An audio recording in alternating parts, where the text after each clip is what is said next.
Today on the Ever Onward podcast, we have Matthew Byrd, Boise's own Matt Byrd. Matt's an incredible story. He's the founder and CEO of Reality Capture Network. In his 20s, we'll go through his story. He kind of accidentally became an entrepreneur after being a surveyor, and then got into the technology, 3D technology, laser technology, sold a company, and now is the founder and CEO of Reality Capture Network. They do an annual conference right here in Boise, runs a podcast, has so much going on. It's going to be a really fun conversation. Matthew Byrd.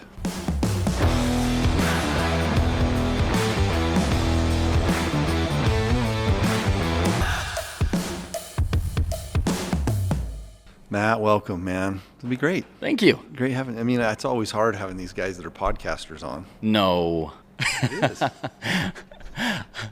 No, it's easy. It's gonna be fun. I had the opportunity to meet you the other day and spend some time talking about you and your event and the story. It's a crazy story. Well, thank you. So, super fun, and look forward to having you on. I appreciate it. I'm glad to be here and love what you guys do. Well, we've been doing it a while. I just it was funny because I thought about changing the format, and I'm like, nah, I'm not doing that. I just want to talk to people I want to talk to. Yep. Yeah. And, it's fun. So thank you for coming on. So Matt Byrd, you got your T-shirt on, Reality Capture Network. Yeah. So I've already asked you this recently, but I'm going to make you do it again because of our audience, to make sure they know who you are and what you do and how cool it is. So Sure. Tell us a little bit about where it started for you. Where'd you grow up? I grew up in Bakersfield, California. So one of the not beautiful areas, I would say. I've been through Bakersfield. Well, that's usually the answer. I've been through there, and everyone that says I've been through there, I'm like, yes, and you kept your AC on and your windows were up because it is hot. It is a hot oil and gas ag city. That is the majority of what's there. But I grew up there, and my dad was a land surveyor, really his whole career. And, short story for me, like I didn't really have career aspirations. I was really into sports growing up, and so my whole life was around football. I thought I would just keep going. I didn't even think about a job, and I actually ended up in a really bad head-on car accident when I was 16. It was a head-on car accident. Ended up having jaws of life, helicopter flight to hospital, 13 surgeries. Wow. That took away my football dream. So what position did you play? I rotated a lot. I was quarterback, I was running back, I was a receiver through a couple different years, and then on defensive end, and safety. I was small. I still am a little bit, but I was super fast, super passionate. So I was never afraid to hit. Never, Do you still love sports and follow sports? I love it. I don't follow it closely. Part of my transition became, after that car accident, losing the ability to do what you're super passionate about and you love, it kind of hit some depression as a kid. I was 16 years old when it happened, so I didn't get to college level and things like that. And I ended up transitioning that passion into music for a short time and found out like creating a career in that is almost impossible. But I got to go on a 25-state tour in a rock band when I was 18. In that band, I actually played bass and some backup vocals. Mostly I play acoustic guitar and sing, and I still love music to this day, but I was 18, and that was in 2008 that I went on that tour, and then economy issues. We get back from this tour. I was 18, but the other guys were in their 30s. Oh, wow. And so what was that like? It was wild. It was a wild experience. Playing festivals, playing shows, I know I'm going all over the place here. Last funny note. That's what we do on this. Okay, I know good. You're probably way more directed, but I don't care. No, I love stories. One funny thing about that tour, we had a tour bus that ran off of vegetable oil. What? They had a bus that they converted in Los Angeles This is 25 years ago. It was a while ago, yeah. So we were not a big, band that was getting paid millions, right? We were on a big tour playing big festivals. What was the name of the band? It was called Procella. Procella. Yeah, you can't really find anything about it anymore. And back then, we didn't have iPhones. I don't have a bunch of content from it. I wish I did, but it was a lot of fun. But we were a struggling band. So this bus, because it ran off of vegetable oil, every night after a show, we would load up the bus, load up the trailer, and we would go drive and find a restaurant at night. And we had a process to go to their their tank full of used vegetable oil and siphon the oil out and filter it into the tank. So we drove the whole country on one tank of diesel, and then when the engine heats, you switch it to vegetable oil. So I've had some fun experiences. All of that, though, from sports to music, after finding out I couldn't keep doing music because financially it just wasn't really an option, I fell into land surveying because that's what my dad did. Yeah. And initially, as an 18-year-old who had at the time, black and purple hair and was in a rock band, and I was not your surveyor. There's like a culture clash there, right? It was. And, I started out in a rough job, right? You're out in the field, You're pounding nails in Bakersfield in the heat. And so I did not love the idea of this is my career, but I fell into it because I had the opportunity. And after a couple years of just working and grinding and being the young employee who I didn't love the work, so I didn't want to show up early. I didn't want to work extra. It was do the minimum. But then a career change for me happened when we got introduced to these new technologies, which is what I focus on now. Yeah. We got introduced to a laser scanner. It's a super cool organic story, by the way. Thank you. It was what you're going to tell today. When I met you, I'm like, this is cool because this is perfect, old school science, cool math, geometry stuff. Technology gets introduced, and all of a sudden, spark happens. Yeah, and it's very organic. It's a really cool story. Thank you. Yeah, and I love sharing it because I think there's a lot of people out there that are stuck in jobs they don't like, or they don't know about the tech, or we have companies that are kind of outdated that aren't integrating new tech. And I think the story that unfolded for me organically as a young person who didn't have a career aspiration, that was in this old trade of surveying, when technology got introduced, that lit the fire for me because we got these laser scanners and it became a gamification of surveying. So what a laser scanner is, it sits on a tripod, it has this laser, it has cameras in it. It basically lets you take it to any environment and completely digitize it and bring back a digital copy of whatever you scan. And back when I got started in that 15 years ago, nobody was doing it. It wasn't a thing. Nobody knew about it. So it was really difficult to get it going. But we built a whole practice around it in the survey team. And because I was this young tech-focused person, they just said, we don't know anything about this. You figure it out. Awesome. And so that became so exciting for me. The freedom to trial things, to learn to fail with a technology, to push it to its limits, to figure out why something didn't work. In a matter of a couple years, being passionate about that technology took me from a $13 an hour survey technician to a six-figure salary job at a corporate company. I had no college experience. I had no degree. I don't know anything about business. I just fell into it because I got excited and started applying myself to the tech. And that took me even further in that I only stayed at that dream job I landed for 10 months, and then I quit and started my own business because I got so passionate about it. I didn't even want to stay in the limitations of what I was in at that point. I was like, I want to try to work for anyone I want. I want to make the decisions of, can I go try this or not? And a lot of corporate, right, there is red tape, there's policy, there's things that they pursue. Were you always entrepreneurial? Did you know you were? No. You didn't know? I didn't know at all. Again, up to sports and music, apart from that, I had no career thought at all. I didn't have a job planned. It was. You didn't have any little side business when you were in high school. You weren't like a. Okay. The only thing that I had done apart from this, I did do some buying and reselling stuff on Craigslist and things. So I would do a little bit of that. But I was. I look at Matty Ray because he did a little bit of that. Yeah. It's I just found out that I'm a passionate person. Whatever I did, I put 110% effort into. So when I played sports, I worked really hard. I was not in a bragging way, but because I worked so hard, I was the team captain. I was the fastest on the field. And then when I got into music, I studied really hard. I became, when this band did auditions, I was some kid that never played bass guitar. They auditioned people from around the country and they selected me. Whatever I worked at, I worked really hard at. When I learned about this technology, it changed my mindset as an employee in this company from show up, kind of do the minimum of something I'm not interested in, versus the technology driving that interest I'm at home researching it. I'm on forums. I'm watching videos. I'm learning on my own, not worrying about, am I getting paid for this anymore? It completely amplified the learning, which then amplified the work, which then amplified the whole journey for me. And so I started that company 10 years ago, and the last 10 years I built a service business doing surveying and mapping and 3D modeling all around the country, and ended up going through an acquisition and selling that business. But even during the process of building this company, the biggest challenge around these technologies was the lack of awareness of them.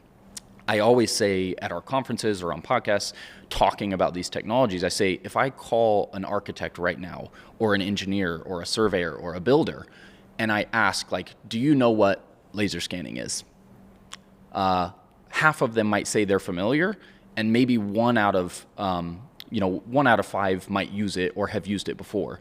It is not fully adopted. Most people don't know why they would use it. What's the value in using it? What does it enhance? What does it replace? We're going to go all of it. Yeah. Let's talk about the technology a little bit. Okay. Because I got to admit, we're talking, I'm like, I don't know. I Yep. don't have any idea. Sure. And I should. Yeah. But talk about the technology.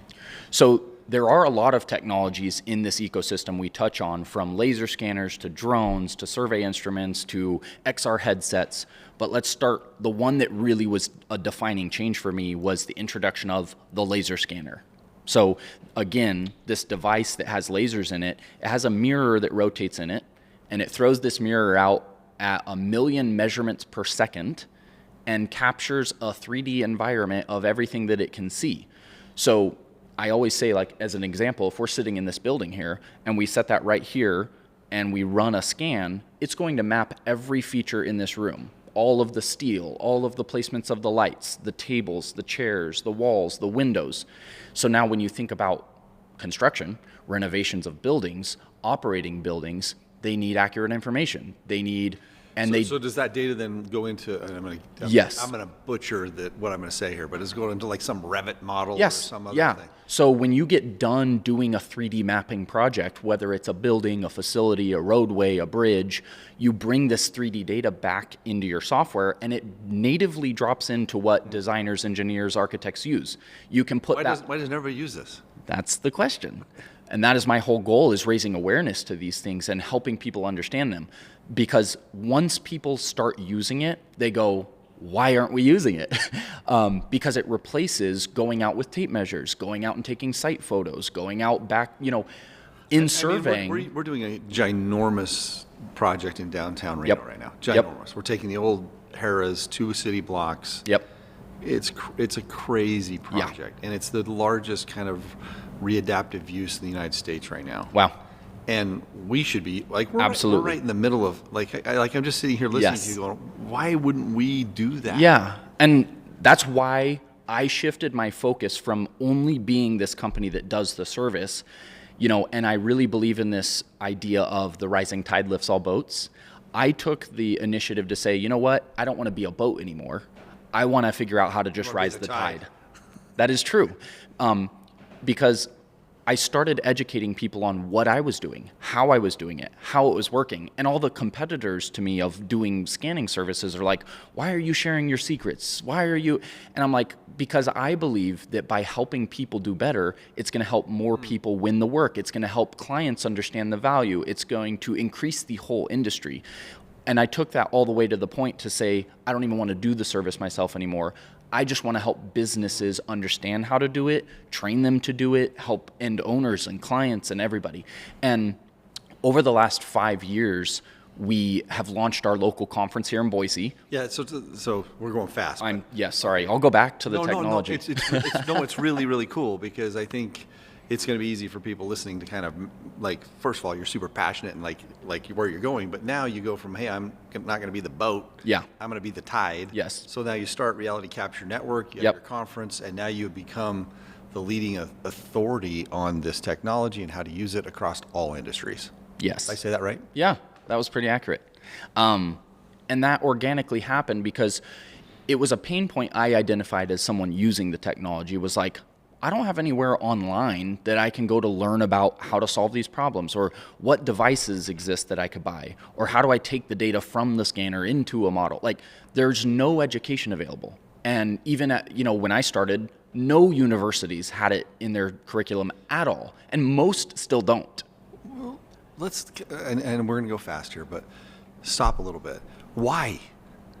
Because I think for old, listen, lately, I don't know, I've been doing some deep dives on my own life through medicine and understanding how we're educated, who influences that education, why it is the way it is, and leading edge technology, whether it be in medications or technology and medical technology. I've been exposed now to some stuff, and I'm like, well, why is medical education the way it is? And it's actually got me a little freaked out. Meaning, how much does the pharmaceutical industry Control that? that?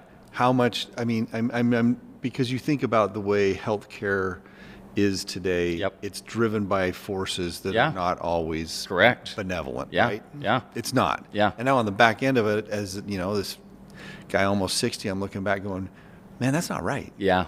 And so I'm wondering, because that's where my head's been in the last couple of weeks, for you, why wouldn't the leading universities and colleges and the people that are out there that are supposedly educating, why wouldn't they be the ones doing this? Why is it Matt in Boise, Idaho, that's like it's cool that it happened, but I think there's a few different reasons, I think, for the lack of adoption, and then even in the university. So, and it comes to awareness of, one, how much of a need is there really for this technology, and people understanding the market size or the adoption, or for them to then decide, is it something we should be teaching?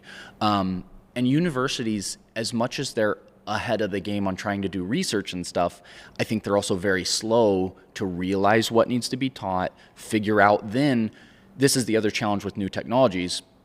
They're not the experts in the technology or the industry it needs to apply in. And it's probably hard to admit that. Yes. And so I've had conversations with professors and stuff, and they want to integrate it, but they need help from industry. They need help from the technology creators. They need to understand, how do we even develop curriculum around this to train people so that whoever we're training comes out with the knowledge they need. It's complex to understand what. Can I ask you one more question? Mm-hmm. When it seems like to me that technology is it's evolving quicker than ever. Yeah. I mean, the cycles of the next version, the next thing, and you pick whatever it is. Like we're starting a new medical business, and so I've been spending a lot of time with reps on the latest laser technology for a few things. And I'm like, oh my gosh, and they are telling me, oh my word, just in the last 2 or 3 years, I think some of that has to do with processing. Yep. But if you think of everything, whether it's processors or battery life or whatever, it's all just evolving quickly. Is that part of the reason for the slow adoption? Because it's got to be very hard to just keep up with everything going on. I don't know. I don't think it's the reason to hold back on the adoption, because most of the changes or iteration we see in the technology are certain changes. So I'll use an example back to laser scanners, right? Laser scanning is laser scanning. Whether you're using the newest device or the medium device or the old device or the cheap device, it's all laser scanning. So at this point, the education around laser scanning in whole and the use of it and the application and the value should be integrated. Okay. Now, when you start deciding which device should I use, that's where that challenge comes in. And that's another piece we're trying to educate on, because if an architect or a builder says, I believe in that, I want to adopt laser scanning, where do I start? There's nobody to help you. The only thing you can do is start Googling like laser scanner, and you're going to find all kinds of random stuff. You're going to find a $10,000 device. You're going to find a $100,000 device. So I can only imagine with your business model, you've got the manufacturers of all these devices coming to you and saying, pitching you. Yes. Right? Yeah. So, which is good for you. So now from this education standpoint, this is why we've created the conference and the podcast and having these conversations. So talk about those. Can you dig into those? Because it's really cool. Yeah. When I started digging into this. I'm like, hey, this guy's office is like a 9-iron away from us. You're here in Boise, Idaho, and you're doing that. So it's really cool that it's here. Yeah. I didn't even ask you how you got here, but talk about the conference and the podcast first. Yeah, and then I'm happy to rewind. So I started the podcast because when I was doing the service work, And as you go through, let's pull it up. Maddie, can you pull up the podcast? So for people that want to follow along here. It's realitycapturenetwork.com is the URL. That's our main website, and I actually rebranded my personal podcast to the Matthew Byrd podcast because, and the reason for that is I wanted to be able to talk a little bit broader than just technology. Okay. I like talking about business and entrepreneurship and marketing and all kinds of stuff. So the Matthew Byrd podcast, it's on all the platforms. I've listened to a few of them. They're very, very good. So the Matthew Byrd podcast, recorded right here in Meridian, Idaho. Yep. Yeah, we have a studio just a block away. Yeah, it's cool. It's cool. Okay, keep going. So the reason I started the podcast originally, while I had the service company, was I kept finding myself having one-on-one conversations with an architect, with a surveyor, like having to re-explain what scanning is, or wanting to talk to them about like, cool. How do you get the value? So the first idea for the podcast was, let's record this conversation and share it with 500 more architects. So it amplifies the education, it spreads the awareness faster. And that started working really well. And once we started the podcast, I also was a pretty big LinkedIn advocate for quite some time.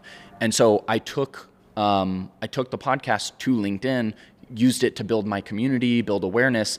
And then we had that idea of right after COVID, most events were shut down and nobody was putting on events yet. And yet I heard from all of our industry, like, man, we want to get back together. We're ready. It's time. And so here locally, we're like, why don't we just host our own conference? I don't know if it's going to work. I don't know who's going to show up. I've never hosted an event, but we just took that, this goes back to the wild entrepreneur in me, is like, let's just do it. So we picked a date. I love it. We went downtown and started walking buildings. We're like, where in the world could we do this? We landed in the knitting factory. And so we rented it out. We sold out our vendor tables. We had 120 people show up, and we had our stage there. We had speakers, and we were like, wow, this went really cool. When was the first year? 2021. Wow. So it went really well. We enjoyed it. It was another way to not just educate or talk on a podcast, but actually help people build relationships. You build a community, right? So very quickly through social media and you build a community. Yep. And that is what has become the core focus now, is everything that we do. We actually picked these 3 words. We said that everything we do falls within inspire, inform, or empower.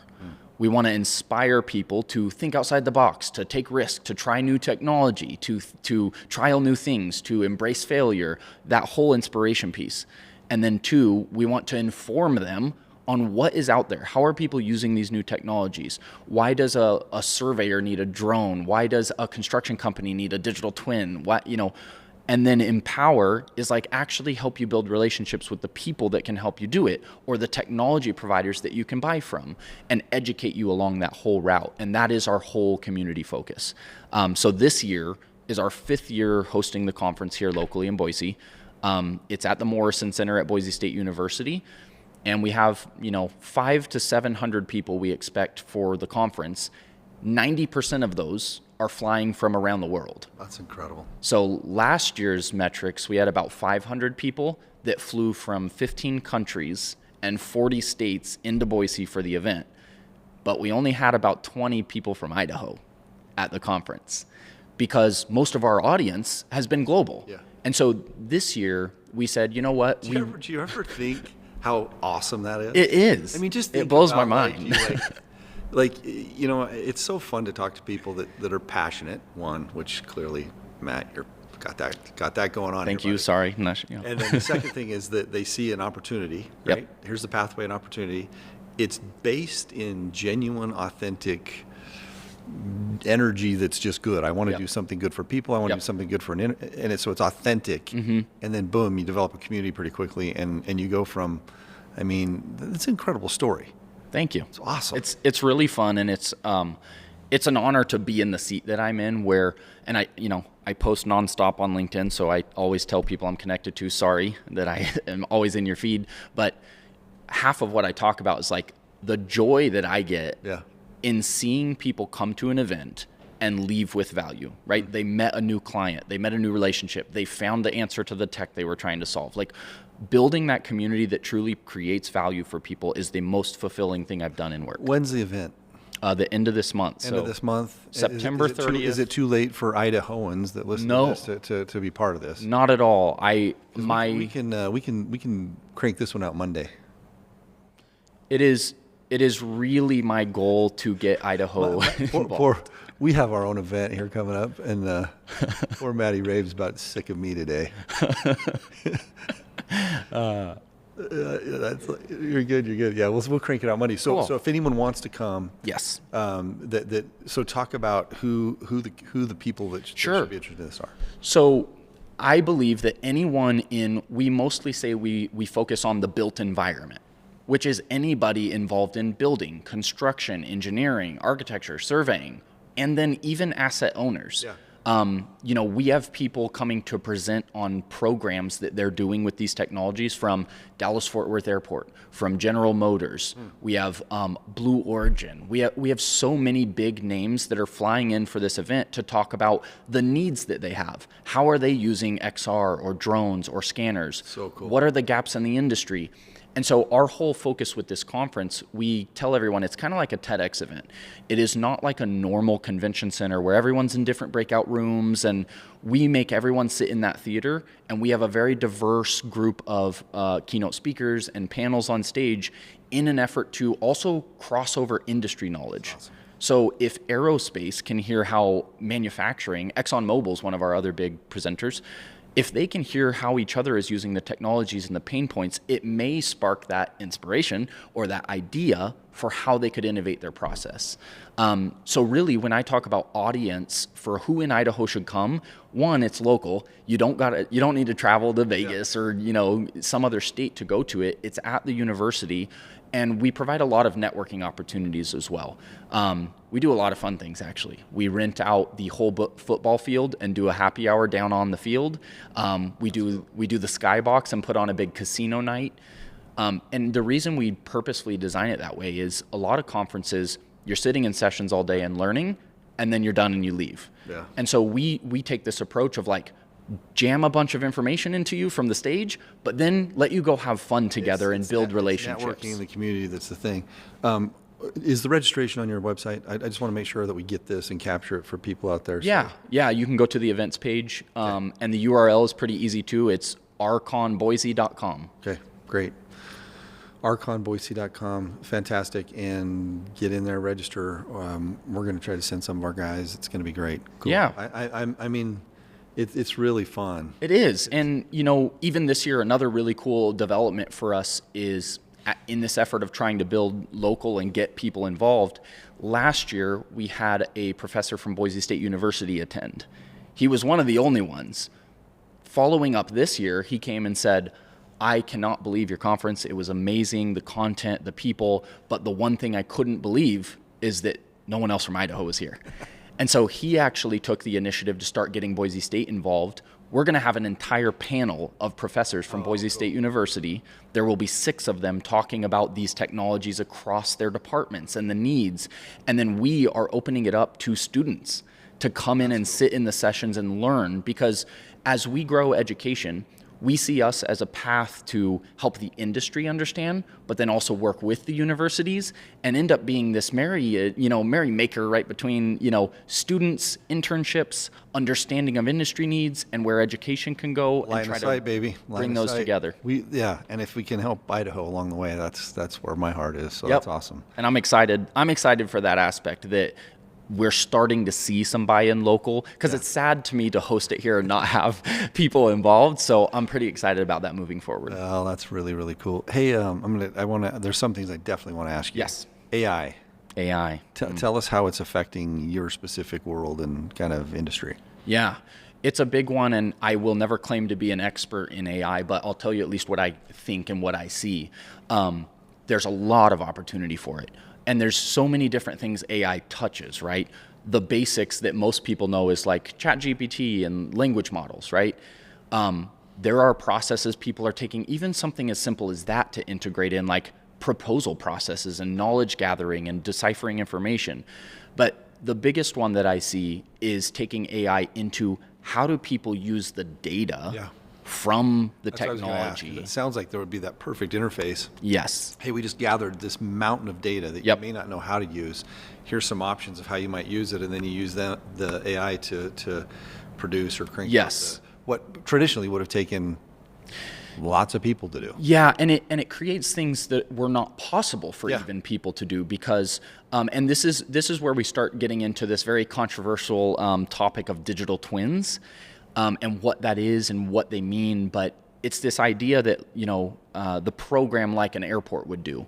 The reason airport would build an entire digital twin of the airport, they actually map the whole airport where physical assets are. They create a 3D model of it. And then you bring that into software to link back to real data and sensors of your security cameras or your air pressure or your temperature gauges. And then you have this digital replica that is linked to live information of what's really in the field. So if a light bulb goes out, you get notified, you have maintenance. So is that the definition of the digital twin? It is close to that, yes. It is a digital replica of a physical object or environment linked with real-time information. It's along those routes. It's complicated. I can't completely define it myself either, because the thing that's challenging about a definition of digital twin is it's different for an airport than it is for a university or than it is for an oil and gas facility. Different needs, different but purposes. The idea is the practical application of having a digital twin that Yes. is integrated into monitoring systems. I'm Yes. just thinking, I'm Yeah. like, and this is way too simple, and I'm Yes. not the right guy to be Yeah. talking about, but I think of all of our buildings. Yes. And our maintenance guys that, Yeah. that's what they do. Our building Yep. engineers, and we have a whole team of them here. If they had a digital twin that Yes. was linked into the way that they monitor a building, it makes them more efficient. It makes us Correct. easier to respond. Yes. It's So like- what I if? can only imagine like the HVAC stuff, and then rain and Yes, you imagine temperature and all the stuff. you imagine them sitting in a room with screens all around in a Iron Man type environment where the system would tell them, hey, for some reason the energy bill on this building was more, and then it highlights and you're like, why? And now it shows you like, well, And that's probably where you can plug in some AI. yes. So that is where I think AI plays the biggest role in this industry, is taking data and different types of data together to bring about results that you couldn't. It's almost like the dashboard Yeah. of the future with AI, with a digital twin of Yep. your assets Yep. could be powerful. Yes. It Yeah. could also be powerful. I'm just thinking like cam budgets and cam reconciliation and Yeah. and looking for ways to refine those. And you think of the practical application of how that decreases costs for tenants and Yes. energy efficiency. Yeah. I mean, I'm just like, there's probably like, So that is why we're starting to see right now in the industry, there are initiatives for entire cities to want to go through this digital twin program and say like, how do we apply this idea to the whole city, every building, you gotta get it. Like, let's decide today that we're going to call it something different, though. Digital twin sounds like another. I am freaked out about AI. Did you hear Sam Altman on Tucker Carlson this last week? No, not yet. Oh, Is it good? I wish I wouldn't have listened. I really wish I wouldn't have listened. So digital twin just sounds super threatening to me. Yeah. It's like somehow like we can make some new terms. I don't know. I think he asked some really good questions about like just the ethical questions of who's behind ChatGPT and who Yeah. answers the questions and where it's going, and Those are all great and belief questions. systems, and it was interesting. Yeah, It was I bet. very, you got to listen to it. I bet I It's not- will. It's not that long, but it was it was one of those ones where I'm like, oh man, what are we in for? What does this world look like 7 to 10 years from now? What do you think? The world or this industry? The world. Oh, the You're a world. smart guy. Well, I do think that technology becomes such a bigger part of it than it is today. It's continuing to ramp that way, right? I think that, and part of my vision of the future is because of the industry and the tech that I'm in and around, where you envision smart cities, right? Which is kind of a digital twin of the city in a way that, everyone has an iPhone now, right? And often you pull that out and you're looking at information. I think that augmented reality becomes more integrated. You see people working on the AR glasses. I think in the future, I don't think 7 years, but in the future it will be that smart glasses are very accessible. You could be walking down a city and ask your glasses to show you where the nearest Starbucks is, and it'll take you to directions. Or there will be digital advertisement opportunity, like very digital, very much technology. And then you even think about the autonomous driving, right? I think a lot of of community and society heads toward digital and AI being a part of that. And I do think some of it's scary. And I think that there's a lot that needs to be thought through and developed. But what I always tell people that are scared about technology is we can't stop the technology from developing or the people developing the technology. So I would rather be more involved and help define how it's going to happen and be in the good of it. So that's the approach I take. He actually made that point because I think the fear is that the billionaires that control the technology that are bigger than governments and bigger than anything, that very few people control all of this data. Yep. And then the world goes based on the way those few people want to twist and turn it. And his point was he thinks that it's going to be much more democratic than that. There's going to be lots of different people that are all using, and so the more involved smaller companies or a variety of people are, that was his hope. Yeah. And when you listen to this, that was kind of what he said. Yeah. Now the hard part of that is just like, it's just so, it is like someone writes that code. Yeah. Yeah. Someone writes that algorithm, right? Yep. Until it starts writing itself, right? Right? And it's scary to know that who's the one behind the algorithm. Yeah. And it's even scarier to think until it starts writing itself. Yeah. It's a very interesting time with tech. What does it look like 20 AI. years from now then? Oh, I think all of that has happened. I think that, and then it starts getting into the question mark of will, neural interfaces and, chips in people and not even having to have computers. That is very scary and weird, but I do believe that there are going to be things like that start to happen, where technology is actually getting integrated into people. And I'm not a huge fan of that, but if you said 20 years from now, they've already been doing it, right? They're doing testing, they're seeing results there. And so when you think about the speed at which technology is changing and AI and XR and, all this data, 20 years is hard to even imagine what it's going to look like. I do think that we will also get to the point with transportation that the majority of vehicles on the road are autonomous and you don't drive anymore. Yeah. And that the cars speak to each other, which also ends up reducing accidents and people falling asleep at wheel. But then it also brings back the negative side of like, well, if you can't control it, can they control it? And the other thing, I had someone I get exposed to some weird stuff. I'm not smart enough to even know what they're talking about half the time. But I had someone coming in here starting a new company and they're raising money and they're ex kind of scary behind the scenes guys and they're doing some cool stuff. But they showed just like what data is available to all of the world now, because if anyone has a phone and when you sign you sign up for the thing and you say, I agree. Nobody reads that. And what they're tracking right now and the technology of where it tracks and how it tracks, and it's insane. Yeah, I bet. And most people, a lot of people know that, but they just don't want to think about it and they don't read the terms. I don't want to think about it. I walked out of that room and I thought, we're so far gone. Does it even matter? Because they know so much, but that's now. Yeah. I can't even imagine. Yeah. And yet I just ordered my new iPhone at like 5:00 this morning. I know. Yeah. It doesn't stop you. It doesn't stop me either. And I think, what I think is a bigger concern about future and all these technologies is I'm not afraid of will society become so technical or will autonomous driving happen. I think some of those are going to, and there's no question about it. Oh, I'm not worried about that. What I'm worried about is bad people. Yes. What about the bad side using the tech or hacking the autonomous car or, Well, and the other thing is it's not, you think of, you go back in American history and think of every major technological revolution that happened.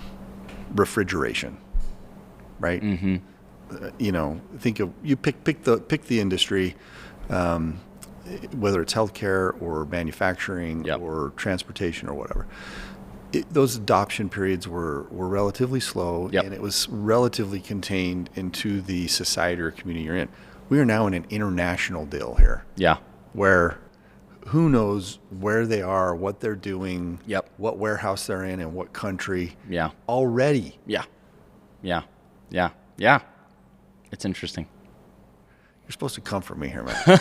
I'm like, You're the tech guy. Well, tell me it's going to be all right. like I said, I think I take the approach of like, I believe that good people can help battle what bad could be.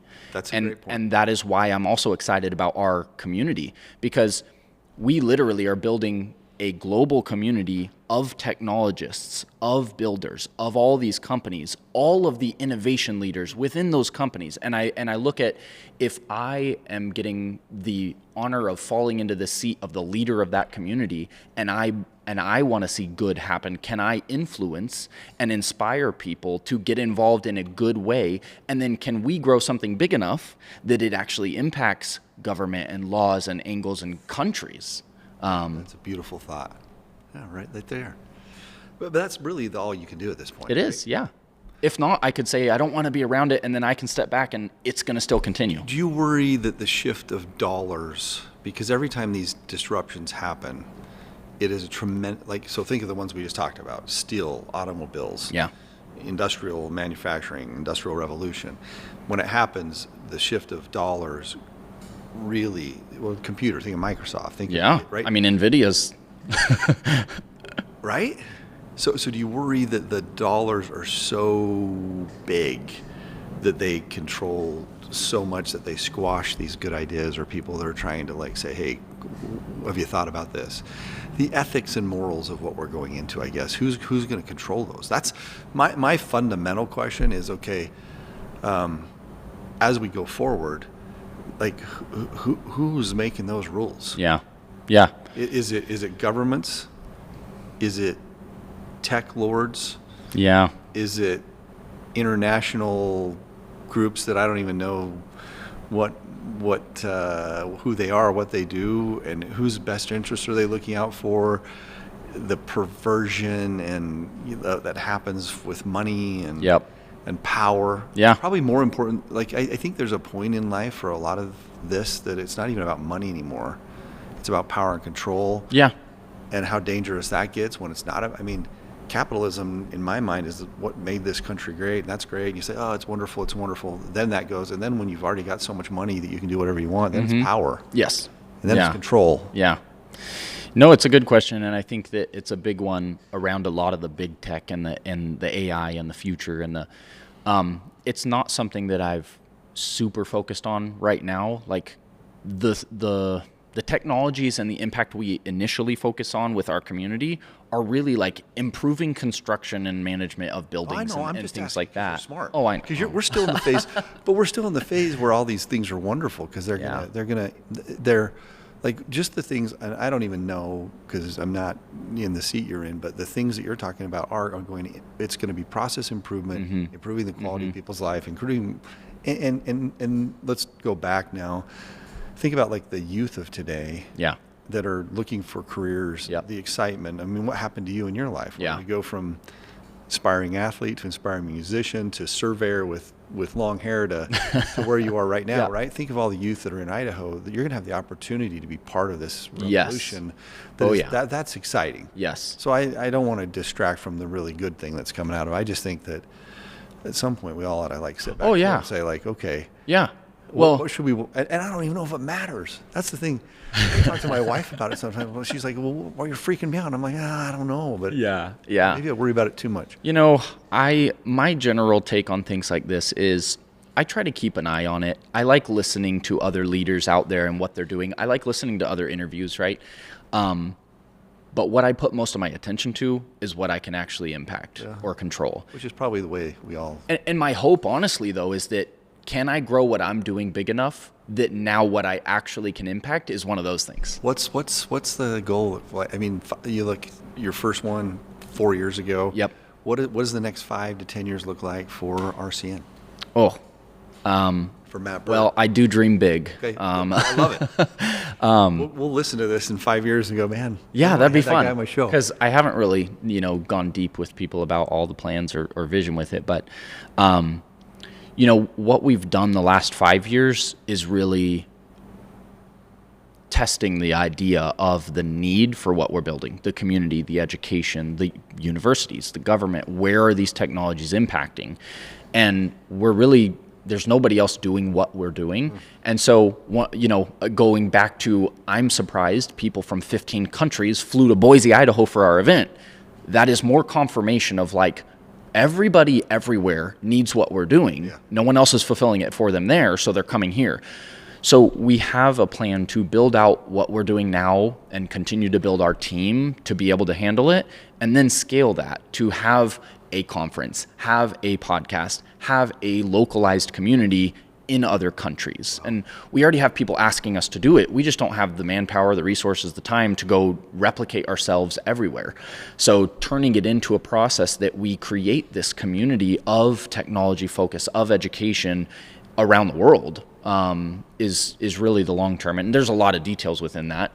But we want to just scale what we're doing because we see it impacting people around the world already. And we actually did a little test this year.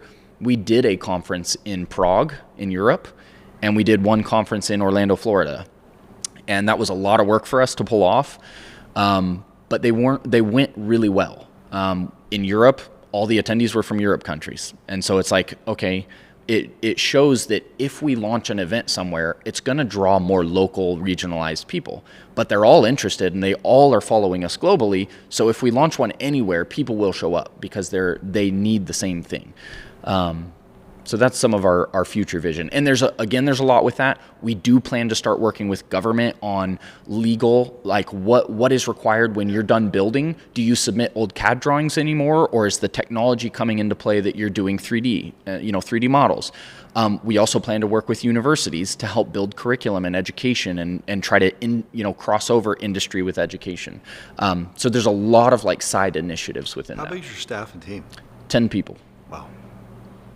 So, and I think they're as passionate as you. Are they like, this is like the super team here? we're getting there. Yeah. I really care about having the right people on the team. I've had a lot of lessons learned hiring and firing over the last 10 years. But I've grown to the point, I used to hire based on resume.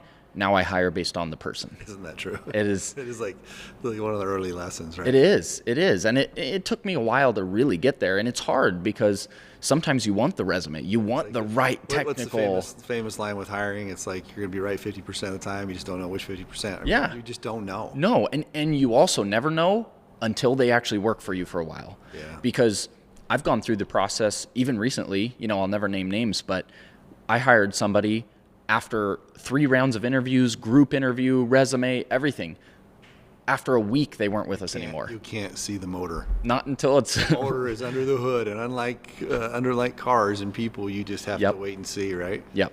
So, I really care about having the right people and having a good company culture, and getting everybody aligned with the vision and the passion. Hey, your branding is like awesome, and the name's awesome. The name's great. Thank you. I just can kind of see this thing growing. I'm like, hey, someone had some vision here. Yeah, part of this was in the original vision of like not just a podcast, but also this community, also this network. So the name kind of fits it all. I actually, I love it, but I also regret it a little bit. Really? For one reason, the term reality capture is the encompassing of the capture technologies. Yeah. And I want to also start to incorporate other emerging technologies, which we already do. It steps outside our name a little, so I'm kind of like, I feel like our name's a little too narrow, and of course our URL is way too long, so I need to find a way to buy a shorter one. But I wish it was a little broader because I don't want to be stuck to one technology, right? Our goal as a community, we want to stay up on what is everything that's going on. Yeah. What is new? How are robotics? So we touch on robotics, XR, AI. How do all of those come into play with the building, the operation, the maintenance, all of those Yeah, but pretty aspects? intriguing words, because for someone who's just kind of familiarizing myself with your entire world that you're in, your whole universe, reality is intriguing. It's futuristic. Capture is like, oh, that's cool. I don't know what that means. Yeah, cool. And so, I mean, as an outsider, if I was critiquing, I'd say, man, it sounds like someone's really on. So, Well, I appreciate it. Yeah, I do. I found early on in building the first company that, branding, marketing, network building, relationship building was my skill set. And the reason that we do what we do now is that whole idea of like, how can I do more with this skill set that I think is one of my best, apart from me just going out doing capture work. And so it's all kind of, I think that goes back to this idea of, for entrepreneurs, right, is if you can find something that you love doing that aligns with what you're good at, that you can be passionate about. I was just going to say, I mean, this is going by really fast, but if you, this has been incredible. And every time I'm with you, I'm like, man, this is cool. And I can't wait to hopefully attend the event and be part of what you do here locally. But if you were going to give advice, I mean, you think of relatively young guy, what you've accomplished in a relatively short period of time, where you're headed.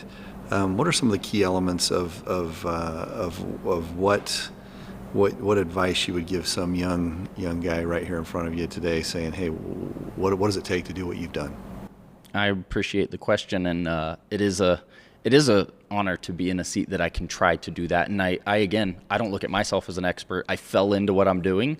So I always tell people, like, hey, any advice you ever get from anyone, take it with a grain of salt, right? And see how it applies to you. But I love talking to young people because I was in that scenario that I had no plan or anything, and I fell into this. So now I go backwards and I go, what were those steps that actually let this happen? And I think the very first one was not being afraid of failure and being willing to take risk, because so many people, I think, could do something amazing or have a great idea, but so many people won't take the first step because they're afraid that it's not going to go right. Yeah. And so they shelve it and they go back to what they do on the normal basis. So I think that was step one, because even when I look back at how I started, I'd say I was stupid and I took a huge risk. I was working paycheck to paycheck. I had a third kid on the way. I had no big savings. I had no investor. And I was just way too driven, and I was like, I have to quit my job. Isn't that beautiful? And when you like take that step and you're like, here it goes. Yeah. And you hear a lot of business owners later on reflect back and say, like, that's what drove you to succeed. You didn't give yourself another option. When you step off and you step into this, you're so driven that, like, I have to make this work. This is my thing now. The bridge is gone. Now, the one thing I would tell people is, when you don't know anything about business ownership or entrepreneurship, most people think, right, you're going to work less, you're going to make more, you're going to be at the beach on the weekend. Yeah. That's not 99% of startups or entrepreneurship. It is way more hours, way less work, but you're doing it for yourself. And that is why so many people say, do not start if you're not passionate about what you're about to do, or you will give up. Yeah. You have to be doing something that you truly believe in, and you're willing to go through those late nights, those hard days. Yeah, and I think the other thing I would add to that is you're not going to predict what the challenges are going to be. You can. No. It's good. I mean, you lay in bed at night and you say, hey, here's the next 5 challenges that I'm going to face. And then you kind of sit, okay, when that happens, this is what I'm going to do to get around it. And then you realize as you go through entrepreneurship that, well, it wasn't those 5 things at all. Yeah. It was these 5 things, right? Oh, yeah. And those things were actually the easy things. So, yeah. You know what I mean? One of those I would throw out that I experienced is a lot of people, I think they struggle with, like, how am I going to get business? Yeah. How am I going to land clients? That wasn't my problem. So I thought we're golden. But then I figured out this thing called cash flow. Yeah. And it was like, we're landing so much work, but they don't pay us for 3, 4, 5 months. And I have my first employee who wants a paycheck every 2 weeks. Yeah. Like, there's so many aspects of business that if you're not prepared for, I didn't take a class, I didn't go to school. To me, it was failing something every day, learning from it. I got super lucky. Well, I always when I was in high school, I had my own, like, lawn care business. I had my own commercial janitorial business, and I had a trophy business where cool. But those were all dependent on me, right? Yeah. And then when I started a tech company in 2001 called Stat Pads, which was it was when public access defibrillation with AEDs became a thing. And we created a company to help facilitate that across the country. Oh, wow. And it was the first time I had employees. Yeah. But luckily, I had this sage guy. He was one of my business partners. I went to him because I knew I would learn a lot. His name was Craig Rasmussen. He had done it before. He was, 15 years older than me. Yep. And man, I think of my life and the education I got from Craig Rasmussen on pro formas and SWOT analysis. And he's exactly what I'm not. Measured, calculated. So every time I was like, go, here's what we're going to do. He was like, that's not what you're going to do. I think of my life and how grateful I am for him, and kind of haphazardly falling into him as my partner and building this business together, and then what that taught me for other businesses I've done. You learn a lot. I think wisdom comes from bad experiences. Bad experiences come because of lack of wisdom. I mean, those two things go together, and you either learn it through experience or you have a few mentors that go, hey, here's what I would probably do to get through cash flow, to get through profitability, to get through investment. How do you grow? How do you scale? Next thing you're going to face is, it's what I'm facing right now is, okay, we've got all this stuff and now we got to scale, and that's not easy. And then you start, you talk about employees and culture and trying to maintain culture, and you go from 5 people that you trust, that you're like a little team that could, and then you go to like, and you'll have locations around the country, and it's like, how do we do this? It's so fun though. Isn't it just like, the fact that we live in a freaking country. That you can grow up in Bakersfield. Out of all places. Get in a damn car accident, and now you're not like, I'm not sitting with like, Johnny I shouldn't use Johnny Manziel. I'm thinking of like some quarterback that was like smaller and could do it. But you become what you are. Isn't it amazing? It is.